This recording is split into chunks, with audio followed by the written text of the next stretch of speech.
दोस्तों, भारत की हिस्ट्री में सबसे घटिया नारा अगर कोई होगा तो वो है बटेंगे तो कटेंगे। क्योंकि जब भी बटे थे तो कटे थे।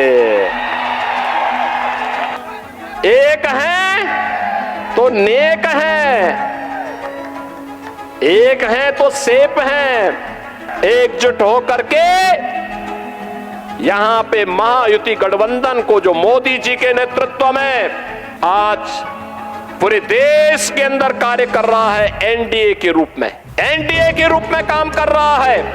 भारतीय जनता पार्टी लीड कर रही है मोदी जी के नेतृत्व में। ऐसे ही महाराष्ट्र के अंदर ये महाअनाड़ी गठबंधन को हराना है और भारतीय जनता पार्टी के नेतृत्व में महायुति गठबंधन को, एनडीए की प्रत्याशियों को विजयी बनाना है। योगी आदित्यनाथ जैसे लोग ये नारा खुलेआम रैलीज में लोगों के सामने पेश कर रहे हैं। कन्हैया मित्तल जैसे लोग इसके ऊपर बकायदा गाना तक बना रहे हैं। और वो तो अलग बात है दोस्तों, क्योंकि उनके बाकी गानों पर व्यूज नहीं आते, लेकिन इस गाने पर आ गए। आपको भी पता है, जो अच्छी चीजें होती है उनको लोगों तक पहुंचने में देर लगती है, लेकिन बुरी चीजें तुरंत पहुंच जाती है। इस सिंगर की बात तो छोड़ो दोस्तों, लेकिन एक स्टेट का चीफ मिनिस्टर अगर ऐसे नारे लगा रहा है तो आप सोचिए इलेक्शन जीतने के लिए इनको किस किस हद तक जाना पड़ रहा है। क्या मतलब है इस नारे का और क्यों सिर्फ इलेक्शन के पीरियड में ही ये नारा सामने आया? इसके अलावा इसका क्या असर होगा? आइए सब कुछ जानते हैं आज की इस वीडियो में। बटेंगे तो कटेंगे, इस नारे को योगी आदित्यनाथ अपने सभाओं में बोलते आ रहे हैं, और खास करके उन राज्यों में जो वो सभाएं ले रहे हैं, जिन राज्यों में चुनाव होने वाले हैं, वहां पर ये नारा लगा रहे हैं बटेंगे तो कटेंगे, और इस मुद्दे पर वो वोट मांग रहे हैं। आप सोचिए दोस्तों, महंगाई कम होगी या फिर नहीं, इसका कोई लेना देना नहीं है। जॉब्स क्रिएट करेंगे या फिर नहीं, इसका भी कोई लेना देना नहीं है। आपकी लाइफस्टाइल कैसी होगी, आप घर में रहते हो या फिर आप कच्चे मकान में ही रहोगे, इलेक्ट्रिसिटी आएगी या फिर नहीं आएगी, पेट्रोल डीजल के दाम कम होंगे या फिर नहीं होंगे, सिलेंडर के दाम जो पहले 700 में मिलता था 1200 हो गए हैं, वो कम होगा या फिर नहीं, इससे कोई लेना देना नहीं है। लेकिन बटोगे तो कटोगे, इसलिए हमें वोट दो। कितना चीप तरीका है दोस्तों वोट मांगने का। इसका सीधा सीधा ये मतलब है कि वोट हमें दो, नहीं तो हिंदू खतरे में आ जाएगा, और ऑलरेडी हिंदू खतरे में है। और अगर हमें वोट नहीं दिया और हमारी सरकार अगर नहीं आई तो भाई हिंदू खत्म हो जाएंगे। आज भारत के तमाम पड़ोसी दल में मंदिर तोड़े जा रहे हैं, चुन चुन करके हिंदुओं को निशाना बनाया जा रहा है, और तब भी हम इतिहास की परतों को ढूंढने का प्रयास नहीं कर रहे हैं कि इस प्रकार की दुर्भाग्यपूर्ण स्थिति क्यों वहां पर पैदा हुई, क्यों पैदा हुई।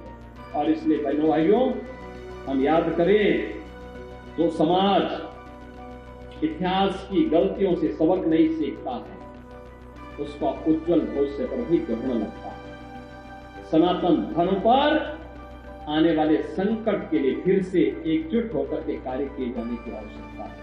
इसके लिए एकजुट होकर के लड़ने की आवश्यकता है। दोस्तों, जिन लोगों को हमने जिताया है वो आज अच्छी खासी पोजीशन पर बैठे हैं, चाहे चीफ मिनिस्टर हो या फिर प्राइम मिनिस्टर हो। वो लोग देश को बांटने का काम कर रहे हैं।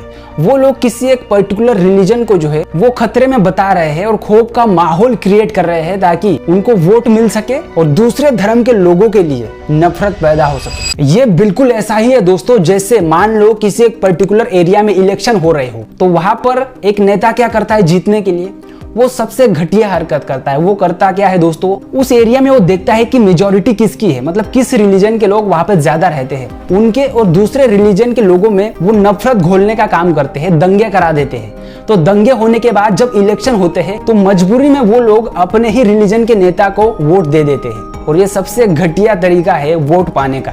यहाँ पे योगी आदित्यनाथ या फिर प्राइम मिनिस्टर नरेंद्र मोदी अगर ऐसे नारों से वोट मांग रहे हैं, तो क्या ये चीज जो मैंने अभी एग्जांपल दिया उससे अलग है? बिल्कुल नहीं। महाराष्ट्र में अभी इलेक्शंस होने वाले हैं, और यहाँ पर लोकसभा इलेक्शंस में बीजेपी ने मुंह की खाई और योगी बाबा को ये महाराष्ट्र में ला चुके हैं। वही योगी बाबा जिनका उत्तर प्रदेश खुद से नहीं संभला, वो महाराष्ट्र में आकर ऐसे नारों से महाराष्ट्र को भी बांटने का काम कर रहे हैं। महाराष्ट्र के वाशिम में रैली में योगी आदित्यनाथ ने क्या कहा, आप सुन लीजिए। क्योंकि जब भी बटे थे तो कटे थे। ये तो चलो ठीक है दोस्तों, ये तो उत्तर प्रदेश से कहते आ रहे हैं कि बटेंगे तो कटेंगे, बटेंगे तो कटेंगे, क्योंकि इनको पता है अगर फैसिलिटीज के मुद्दों पर, देश के जो जरूरी मुद्दे हैं उन पर अगर वोट मांगा जाए तो इनके पास दिखाने के लिए कुछ नहीं है। तो ये बस धर्म की राजनीति करते और उसके बाद वोट पाते हैं। लेकिन हद तो तब हो गई जब ये अपने रैली में अटल बिहारी वाजपेयी की कॉपी करते हैं। आप देखिए जरा। आपसे कहने के लिए मैं आया हूं कि सत्ताएं तो आएंगी जाएंगी, 1947 से ही होता रहा है, लेकिन हमारा भारत रहना चाहिए और भारत दुनिया की सबसे बड़ी ताकत बनना चाहिए, मोदी जी के नेतृत्व में बनना चाहिए। दरअसल अटल बिहारी वाजपेयी ने संसद में कहा था कि सरकारें आएंगी जाएंगी, पार्टियां बनेंगी बिगड़ेंगी, लेकिन ये देश रहना चाहिए। देश में ध्रुवीकरण नहीं होना चाहिए, न सांप्रदायिक आधार पर, न जाति आधार पर, न राजनीति ऐसे दो खेमों में बंटनी चाहिए कि जिनमें संवाद न हो। सत्ता का खेल तो चलेगा, सरकारें आएंगी जाएंगी, पार्टियां बनेगी बिगड़ेंगी, मगर ये देश रहना चाहिए, इस देश का लोकतंत्र अमर रहना चाहिए। योगी आदित्यनाथ ने भी यही लाइनें कॉपी की, लेकिन अटल बिहारी वाजपेयी और योगी आदित्यनाथ में एक बहुत बड़ा डिफरेंस है। अटल बिहारी वाजपेयी ने देश को सर्वोपरि माना था। उन्होंने कहा था कि एक राजनेता को अपने देश के लिए पूरी निष्ठा से काम करने की जरूरत है और इसलिए उन्होंने देश को सर्वप्रथम माना था। योगी आदित्यनाथ ने लाइनें तो सही बोली, लेकिन इसका अर्थ उल्टा निकालकर लोगों को बता दिया। इन्होंने कहा कि देश रहना चाहिए और देश रहने के लिए हमें वोट दो, प्रधानमंत्री मोदी को वोट दो, तभी देश रहेगा, नहीं तो भाई देश चला जाएगा। सोचिए दोस्तों, ये नेता वोट पाने के लिए हिंदू धर्म के लोगों को बाकी धर्म के लोगों से नफरत करना सिखा रहे हैं। क्या इससे कोई चीप तरीका हो सकता है वोट मांगने का? अरे हद तो तब हो जाती है जब पिछले 70 सालों में हिंदू खतरे में नहीं था और जब ये मोदी जी और योगी आदित्यनाथ, अब योगी क्या ही कहूँ दोस्तों, नाम के योगी रह गए हैं, लेकिन इनके काम अगर आप देखोगे ना तो योगी शब्द लगाने लायक नहीं। फिर भी जब योगी और मोदी जब सत्ता में आ रहे हैं तभी इनको हिंदू खतरे में लग रहा है। पिछले 70 सालों में हिंदू खतरे में नहीं था। इस पर अखिलेश यादव ने बड़ा सही कहा है। अखिलेश यादव ने कहा कि जो इन लोगों को सपोर्ट करते हैं, जो इन लोगों को पावरफुल मानते हैं, वो लोग खुद दुखी हो गए, क्योंकि जिनको पावरफुल मानते हैं वो खुद डर में जी रहे हैं, वो भी अपनी सत्ता होने के बावजूद। तो इससे आपको साफ पता चलता है दोस्तों, ये लोग नाटक कर रहे हैं डर में जीने का, जिससे आप भी डरे और आप इनको वोट दे। आप बाकी कुछ मत पूछिए, महंगाई या फिर जो बाकी मुद्दे हैं, जॉब क्रिएशन, पेट्रोल डीजल के दाम, सिलेंडर के दाम, इन सब के बारे में आप कुछ भी मत पूछिए, बस इनको वोट दीजिए, नहीं तो हिंदू खतरे में आ जाएगा। दोस्तों आप सोचिए, ऐसी राजनीति से देश का क्या हाल होगा। रिलीजन के नाम पर भड़काकर अगर ये वोट पा भी लेंगे और जीत भी जाएंगे तो एक दिन देश का इतना ज्यादा नुकसान होगा कि हम और आप सोच भी नहीं सकते, क्योंकि जो असली मुद्दे हैं वो तो ये इलेक्शंस में लाएंगे नहीं, ना ही उन पर ये अच्छा काम करेंगे।